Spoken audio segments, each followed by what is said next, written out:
Hey there, I'm Ellie. Now, I ain't much for beating around the bush, so I'll just dive right in. I'm 26, a web designer by trade, and up until the point this whole mess started, I was pretty much your run-of-the-mill kinda girl.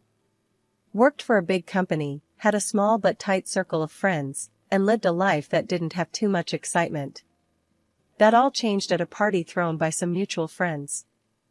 It was one of those parties where you show up thinking you'll just stick to the walls, nurse a drink, and maybe, just maybe, have a decent conversation with someone. Little did I know, it was the night that was gonna turn my whole world upside down. The place was buzzing with people when I got there, and right away, I noticed him, Josh. The guy was like a magnet. Everyone seemed drawn to him, and he was soaking it up, especially the attention from the ladies. I ain't gonna lie, he was cute. Real cute. And he had this charm about him that made you want to get to know him better. But me? I figured I didn't stand a chance. I was more the jeans and t-shirt kinda girl, not one of those flashy types he seemed to be chatting up. I found myself a corner and was halfway through my drink when Josh sauntered over. Hey, I don't think we've met. I'm Josh, he said, all smooth-like. I choked on my drink. Ellie, I managed to get out, wiping my mouth with the back of my hand. Real smooth, Ellie. He chuckled, that kind of laugh that's warm and infectious. So, Ellie, what brings you to this circus? Friends, I said, shrugging. You? Same. Though, I gotta say, it's not often I run into someone here who seems as out of place as I feel. That got a laugh out of me. You? Out of place? Could have fooled me. Josh grinned, leaning against the wall beside me. Well, appearances can be deceiving. So, what do you do when you're not being dragged to parties? I'm a web designer. Work for a big company downtown. That's cool. You any good? I smirked. I hold my own. Our chat rolled on from there, easy and comfortable. He asked about my family at some point, which threw me for a loop. Most guys I met at parties wanted to talk about anything but family. Why the interest in my family? I asked, eyebrow raised. He shrugged, looking a tad uncomfortable for the first time. Dunno. Guess I just find it interesting, knowing where people come from. Makes them more real, you know? I found myself opening up about my dad owning a large company, something I didn't usually lead with. Josh's interest seemed to spike again, but I brushed it off. Maybe he was just being polite. Before I knew it, the party was winding down, and Josh was asking for my number. I'd really like to see you again, Ellie. Maybe in a setting that's a bit less chaotic. I hesitated for a moment, not quite sure why. But then I handed over my number. Sure, why not? Josh had picked me out of all the girls at that party, and I was curious to see where this would go. After that party, things just snowballed. We were inseparable, and before I could even wrap my head around it, he popped the question. 6 months, that's all it took. My folks were over the moon, they took to him like bees to honey. The wedding? Picture perfect. I was floating, draped in white, feeling like the center of Josh's universe. Right after we said our I dos, Dad didn't waste any time getting Josh involved in the family business. Handed him a high-ranking position like it was nothing. Seeing Josh so eager to be a part of it all made me think we had it all figured out. I mean, what could possibly go wrong, right? Then came the dinner that threw me for a loop. We were all sat around my folks' dining table, me, Josh, our son, and my parents, when Dad dropped the news about expanding his business. He was looking at Josh when he said it, like he was passing him the baton in a relay race. Josh, I'm thinking of opening a new branch in the next town over. How'd you like to be the man to head it up? Josh's eyes lit up like a kid on Christmas morning. Seriously, sir? I'd be honored. That's when the conversation took a turn I wasn't ready for. I was already in my head, planning out the move, thinking of apartments, parks where our son could play, and how we'd decorate a new home office for me. Oh, this is gonna be great. I'll start looking at places for us right away. Somewhere close to a good daycare for the little one. That's when Josh threw out his joke. He was all casual about it, like he was commenting on the weather or something. Actually, babe, maybe you should stay here while I set things up. It could take a while, and I know how you hate the hassle of moving. I stared at him, my fork halfway to my mouth, feeling like I'd just hit a speed bump at 60 miles an hour. What do you mean, stay here? Like, not come with you? Yeah, you know, just until I get everything sorted. It's gonna be a lot of late nights, early mornings. Might be easier for you and the kiddo. Easier? For who, exactly? I couldn't believe what I was hearing. My folks were silent, probably sensing the tension thickening like gravy. Dad chimed in then, his voice all reason and calm. I think it's best if you all stick together. Ellie can work from anywhere, and it's important to keep the family unit intact, especially with a young child. Josh backed down pretty quick then, probably realizing he was outnumbered. All right, I was just joking. We'll all go together. But something about that joke didn't sit right with me. It was like he'd shown me a card he didn't mean to let slip. The rest of the dinner passed in a kind of blur. I was there, but not really. My mind was stuck on that joke and what it meant. Later, as we were getting ready for bed, I brought it up again. Josh, what was that all about earlier? You really think it's a good idea to start splitting up whenever things get busy? He was brushing his teeth, and he looked at me in the mirror, his eyes meeting mine. Ellie, come on. I told you, it was just a thought. Nothing serious. We're in this together, you know that. I wanted to believe him, I really did. But there was this nagging feeling in the pit of my stomach, like a warning. I pushed it aside, though, telling myself I was overreacting. Josh loved us, and he wouldn't do anything to jeopardize our family. Or so I thought. Josh had to head out for his big business trip a few days after that dinner conversation. We were all set to join him. I even started packing, imagining our new life in a different city. But then, as if fate decided to throw us a curveball, our little one got sick. Nothing too scary at first, just enough for the doc to say traveling was off the table for a while. I remember breaking the news to Josh over the phone. He was already in the other city, and the look on his face, or the lack of it, really, since it was just a call, made me pause. It was almost like he was relieved, happy even, to have the city to himself. That stung, not gonna lie. Weeks turned into more weeks, and our son's little illness turned out to be a bigger deal than we thought. That meant our plans to join Josh were scrapped indefinitely.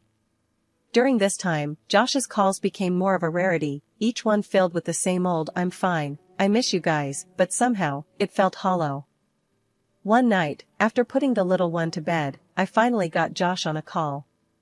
Hey, you, I started, trying to keep the worry out of my voice. We miss you around here. How's everything going? There was a pause, a bit too long for comfort, before Josh replied, Oh, hey, babe. Yeah, everything's busy, you know? This new branch is eating up all my time. I frowned, pacing the living room. I get that. But you know, a quick call wouldn't kill you. The kiddo keeps asking about you. Another pause, then, I know, I'm sorry. It's a lot right now. That hit me wrong. A lot right now? Josh, we're supposed to be doing this together. You're not on some solo adventure. We're a family. Josh's voice got a bit defensive. I didn't say I was doing this alone. Just that it's hectic. I thought we agreed you'd stay put till things settled down here. Let's not do this over the phone, okay? We'll talk when I come home. The call ended on an awkward note, leaving a sour taste in my mouth. The silence of the house seemed to press in on me, heavy with unsaid words and growing doubts. I couldn't shake the feeling that something was slipping through my fingers, something important. He made it back home once during this whole saga, and it was like having a ghost in the house. He was there, but not really. Glued to his phone, barely there even when he was sitting right in front of us. What's so important on there? I asked him one night, trying to keep the frustration out of my voice. Just work stuff, he muttered, not even bothering to look up. Gotta keep things moving at the branch, you know? But when I tried to get close, to find some comfort in his arms after all this time, he pulled away. I've missed you, I told him, reaching out. But he just stepped back, mumbling something about being tired. That night, we didn't even share the same bed. When I asked him the next morning what was up, his excuse was he was too tired and not up for tenderness. Too tired. Not up for tenderness. Those words echoed in my head, making me wonder what the hell was happening to us. It was like he was a completely different person. Before I could dig deeper, he was off again, back to the other city, leaving me with a bunch of unanswered questions and a heart heavy with doubt. Just when I thought things couldn't get any stranger, they did. It was a Tuesday, just like any other Tuesday, with me trying to juggle work and keeping an eye on the little one, when there was a knock at the door. I wasn't expecting anyone, so you can imagine my surprise when I opened it to find a guy standing there, looking like he carried the weight of the world on his shoulders. "Can I help you?" I asked, wary of this unexpected visitor. "Yeah, I think you can," he said, his voice heavy. "Are you Ellie?" "That's me," I replied, my guard going up. "What's this about?" He took a deep breath, looking down at his feet before meeting my gaze again. "It's about Josh, your husband. My name's Mike, and—" he paused, as if the next words were stuck in his throat. "And my wife's having an affair with him." I felt like I'd been punched in the gut. "What did you just say?" I couldn't have heard him right. Mike swallowed hard, his eyes not leaving mine. "I found out a couple of weeks ago." I didn't want to believe it at first, but then, he trailed off, reaching into his jacket pocket and pulling out a handful of photos. He handed them to me, and as my fingers closed around them, my heart sank. There was Josh, clear as day, looking cozy with some woman I'd never seen before. They were laughing, holding hands, kissing. The world seemed to tilt on its axis. This can't be," I stammered, my voice barely a whisper. "I'm sorry to be the one to tell you this," Mike said, and he actually looked it. Sorry and tired. I invited him in, more out of a need to sit down than anything else. We sat at the kitchen table, those damning photos spread out between us like the worst kind of puzzle. "How did you find me?" I asked, not sure if I wanted the answer. Mike ran a hand through his hair, looking exhausted. "Wasn't hard. Once I knew who she was seeing, I did some digging. Found out about Josh's job, his family, you. And you just decided to come here and, what? Tell me my husband's cheating on me?" He leaned forward, his elbows on the table. "Look, I know this is a lot. I'm in the same boat, remember? I thought maybe we could help each other." "Help each other?" I echoed, the idea seeming absurd in the face of everything. "Yeah. I don't know, figure out what to do next. Confront them together? I'm just so damn tired of feeling like a fool." I looked at the photos again, each one a strike to my heart. Josh and this woman, so happy together, while I was here, holding the fort and drowning in loneliness. "I need to think," I said finally, my voice flat. "I need to process this." Mike nodded, standing up. "I get it. Here's my number," he said, sliding a piece of paper across the table. "Call me if you want to talk. Or plot. Or whatever." After Mike left, my mind was a whirlwind of anger, hurt, and betrayal. But beneath it all, there was a simmering determination. I wasn't about to let Josh and his mistress get away with tearing our lives apart.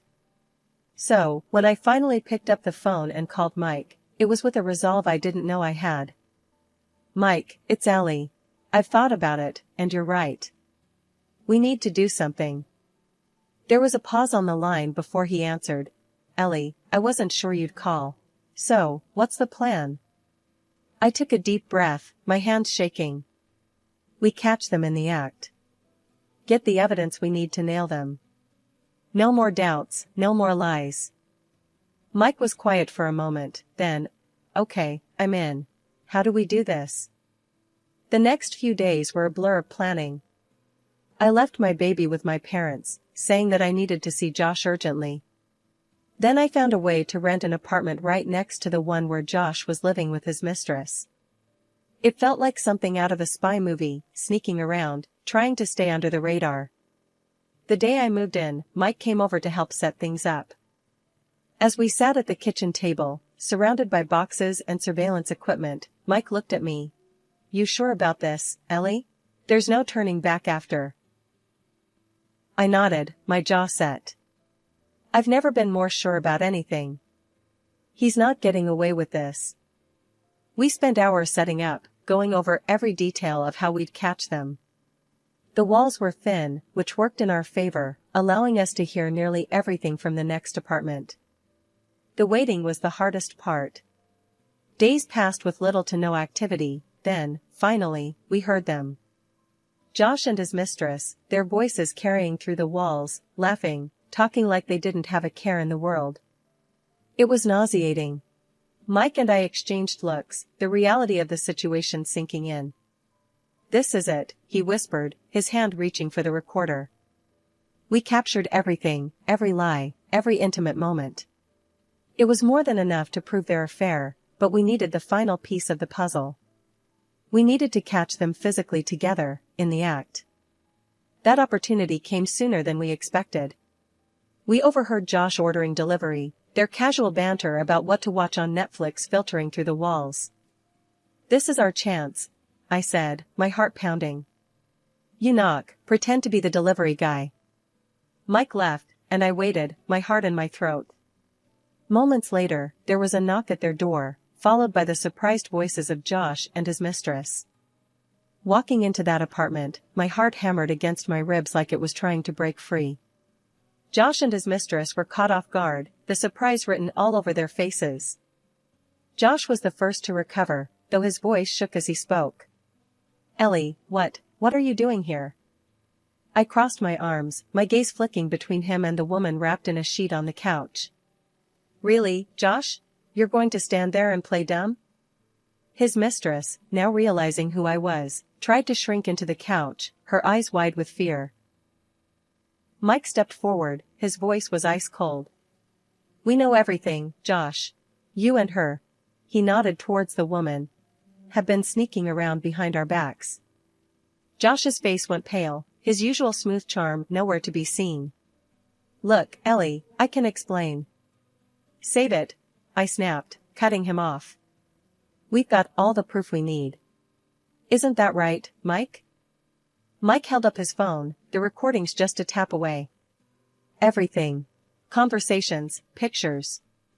You two didn't do a great job of covering your tracks." Josh looked desperate now, his eyes darting around the room as if looking for an escape. "Ellie, please, let's just talk about this. We can work it out." "Work it out?" I laughed, but there was no humor in it. "You think after this, we can just work it out?" The mistress suddenly erupted. "He said he never loved you. Said he was stuck in a marriage he didn't want, all because of your dad's money. That's the only reason he chose you." Her words, meant to wound, only confirmed my suspicions. I looked at Josh, really looked at him, and saw the truth. "This is over, Josh. I'll be filing for divorce. And don't think you're walking away from this without consequences. Your affair will cost you. Big time. My dad will hear about this, and yes, he will fire you," I said, my voice steady despite the storm raging inside me. Josh's face crumbled, the reality of the situation finally hitting him. "Ellie, please. We can sort this out, just don't tell him, okay?" I turned my back on him, on them. There's nothing left to say. "Come on, Mike. Let's go." Following the tumultuous confrontation, life seemed to enter a surreal phase, like walking through a dream, or more accurately, emerging from a nightmare. The first few days were a blur of legal consultations, tearful conversations with my parents, and sleepless nights spent reassessing every moment of my marriage to Josh. My dad's reaction was a mix of fury and heartbreak. "That snake," he bellowed when I told him everything. "He's out. I don't care about the legalities, he'll not work another day in my company." Thanks, Dad, I murmured, feeling a mix of relief and sadness. Relief that my father stood by me unwaveringly, and sadness for the loss of what I once thought I had with Josh. The process of divorce was surprisingly swift, given Josh's eagerness to avoid any more public humiliation than necessary. He signed the papers without a fight, a shell of the confident man I once knew. In the weeks that followed, I threw myself into work and taking care of my son, finding solace in routine and the laughter of my little boy. He was my beacon of hope, reminding me daily that there was still joy to be found, even in the midst of pain. Josh attempted to reach out once, a text that read, "Ellie, I'm sorry, can we talk?" I stared at the message for a long time before deleting it. There was nothing left to say. The divorce was finalized quietly, without the drama I feared. I received full custody of our son and the house, while Josh was ordered to pay a substantial amount in child support and alimony. My father made good on his word, and Josh was ousted from the company, his career in shambles. Months later, as I sat in a cafe watching the rain patter against the window, I reflected on how far I'd come. The pain was still there, a dull ache in my chest, but it was mingled with a sense of pride in my resilience and a newfound independence. Mike walked in, shaking off an umbrella, and joined me at the table. "How are you holding up?" he asked, his concern genuine. "Better," I admitted, managing a small smile. "It's been a roller coaster, but I'm getting there. How about you?" He shrugged, a wry smile on his face. "Same. It's a process, right? But seeing you, it helps, knowing we both made it through the storm." We talked for hours, sharing our hopes for the future and laughing over the absurdity of our shared past. It was comforting, this new friendship forged from the ashes of our respective betrayals. The months after the divorce and Josh's departure from our lives felt like slowly waking up from a long, troubled sleep. My world, once darkened by betrayal and hurt, gradually brightened as I focused on rebuilding my life with my son. The routine of daily life, once a mundane chore, now brought comfort and a sense of accomplishment. One crisp autumn afternoon, as I watched my son play in the park, my phone buzzed. It was Mike. "Hey, Ellie, how about a coffee catch-up? On me this time," his message read. I smiled, typing back, "Sure, sounds good. When and where?" "Let's say tomorrow? The little cafe near the park, around 10? "Perfect. See you then," I replied. Sitting across from Mike the next day, with the smell of coffee and the sound of light chatter around us, I felt a sense of ease I hadn't known for a while. "So, how have you been, really?" Mike asked, his eyes searching mine for the truth beneath the polite small talk. "I'm actually good," I said, surprised at the realization. "It's been tough, but I think I'm finally moving forward." Mike nodded, a small smile on his lips. "I can see that. You look lighter, somehow." The conversation flowed easily between us, filled with laughter, shared stories, and the occasional comfortable silence. It was during one of these silences that Mike looked at me, hesitating before speaking.